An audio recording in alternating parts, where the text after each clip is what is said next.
Five star হোটেলের নামি দামি রেসিপি কিংবা পোলাও কোরমা রোস্টের চেয়েও আমাদের কাছে এই শুটকির শিরাটা বেশি মজার মনে হয়।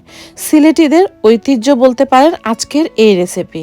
বিনা তেলে অথেন্টিক সিলেটি এই শুটকি শিরা, শুটকি প্রেমী যারাই আজ পর্যন্ত খেয়েছেন তারা কিন্তু এর স্বাদটা ভুলতে পারে না। বারবারই খাওয়ার জন্য রিকোয়েস্ট করে বা তৈরি করার রিকোয়েস্ট আসতে থাকে সিলেটি এই শুটকি শিরা। কয়েক ধরনের শাকসবজি দিয়ে এই রেসিপিটি তৈরি করা হয়। রান্না করতে করতে পুরোটাই আমি আপনাদের সাথে শেয়ার করে ফেলবো।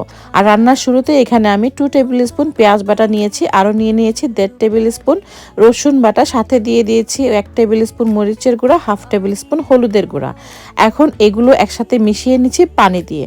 এই রান্নায় যেহেতু কোনো তেল ব্যবহার করা হবে না, তাই প্রথমে আমি পানি দিয়ে মশলাটাকে একটু কষিয়ে নিচ্ছি। 4-5 মিনিট মশলাটাকে এভাবে ঢাকনা দিয়ে কষিয়ে নিলাম, এতে করে মরিচের বা হলুদের কাঁচা স্মেলটা চলে যাবে। এখন প্রথমে আমরা সিদ্ধ হতে যে সবজিগুলো সময় বেশি নেয় সেই সবজিগুলো আগে দিয়ে দিচ্ছি। তাই আমি এখানে দিয়ে দিচ্ছি প্রথমে আলু, এরপরে দিয়ে দিলাম কচুর মুখী বা কচুর ছড়া, আরও দিয়ে দিচ্ছি কাঁঠালের বিচি, কচুর মুখী এবং আলুগুলো মশলার সাথে ভালোভাবে নেড়ে মিশিয়ে নিচ্ছি। এরপর ঢাকনা দিয়ে ঢেকে দেব, যেহেতু এই সবজিগুলো সেদ্ধ হতে একটু সময় লাগে।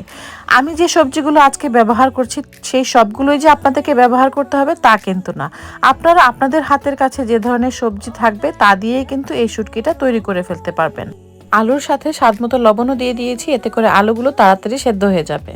5-6 মিনিট আলুটাকে রান্না করে নেওয়ার পর আমি এখানে ডাঁটা শাক দিয়ে দিচ্ছি, ছোট ছোট ডাঁটা শাক। আপনারা লাউ শাক থাকলে লাউ শাকও দিতে পারেন। এরপরে দিয়ে দিচ্ছি লতি, কচুর লতি। এরপরে দিয়ে দিলাম কয়েকটা ঢেঁড়স মাঝখান থেকে কেটে দিয়েছি, বেগুন দিয়ে দিলাম, আরও দিয়ে দিলাম বোম্বাই মরিচ বা নাগা মরিচ। এই মরিচগুলো দেখতে অনেক লাল টুকটুকে হলেও ঝাল তেমন বেশি নেই। আর শুটকির তরকারিতে ঝাল হলে কিন্তু বেশি স্বাদ লাগে, আমরা একটু ঝাল বেশিই খাই। আরও দিয়ে দিয়েছি মাছ, আমি এখানে আয়ের মাছ নিয়েছি প্রায় 5-6 টুকরা। আরও দিয়ে দিলাম কিছু চিংড়ি মাছ। এখন এই সব কিছু মশলার সাথে ভালোভাবে নেড়ে মিশিয়ে নিচ্ছি। আমি আজ 2 ধরনের মাছ ব্যবহার করেছি, আয়ের মাছ এবং চিংড়ি।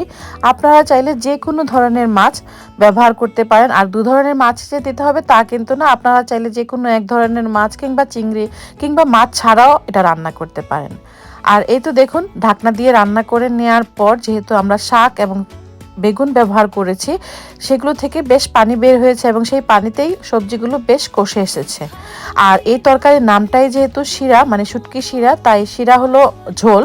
আর এই জন্য আমি এখানে বেশ পানি দিয়ে দিচ্ছি যেন ঝোলগুলো পাতলা পাতলা হয়। আর এই তরকারির ঝোলটা পাতলা পাতলাই কিন্তু অনেক বেশি স্বাদ হয়, আর এর কারণেই এটাকে শুটকির শিরা বলা হয়। সবজিটা ঝোলের সাথে মিশিয়ে ঢাকনা দিয়ে ঢেকে দিলাম। যখন এরকম ঝোলের মধ্যে বলক চলে আসবে তখন আগে থেকে পরিষ্কার করে রাখা শীতল শুটকি বা আমরা সিলেটিরা বলি হিদল শুটকি, সেই শুটকিটা ধুয়ে পরিষ্কার করে এভাবে ছাঁকনি দিয়ে আমি ঝোলের উপরে দিয়ে দিলাম। এতে করে শুটকির মধ্যে যে কাটা বা উচ্ছিষ্ট অংশ থাকে তা ছাঁকনির মধ্যে রয়ে যাবে, আর শুটকির যে নির্যাসটা থাকে তা ঝোলের সাথে মিশে যাবে। এতে করে শুটকির তরকারিটা খেতে অনেক বেশি ভালো লাগবে, কোনো কাটা কাটা ভাব থাকবে না। শীতল শুটকি ঝোলের সাথে মিশিয়ে নিয়ে 10 মিনিট আবারও রান্না করব ঢাকনা দিয়ে। আর এই 10 মিনিটের মধ্যে কিন্তু পুরো সবজিটা একদম সেদ্ধ হয়ে যাবে আর শুটকির নির্যাসটাও পুরোপুরি ঝোলের সাথে মিশে যাবে। আর 10 মিনিট পরেই কিন্তু দেখুন আমাদের শুটকি শিরাটা একদম তৈরি খাওয়ার জন্য। কতটা লোভনীয় লাগছে তা আপনারা যারা খেয়েছেন তারা নিশ্চয়ই এর স্বাদটা দেখেই বুঝতে পারছেন কতটুকু মজার হবে।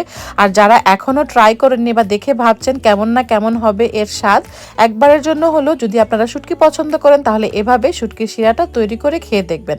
কেমন লাগলো লাইক এবং কমেন্ট করে জানাতে ভুলবেন না, ভালো লাগলে অবশ্যই শেয়ার করবেন। ইনশাল্লাহ আবারও দেখা হবে এরকমই কোনো মজাদার রেসিপি নিয়ে। সেই পর্যন্ত আপনারা সবাই ভালো থাকবেন, সুস্থ থাকবেন। আল্লাহ হাফেজ।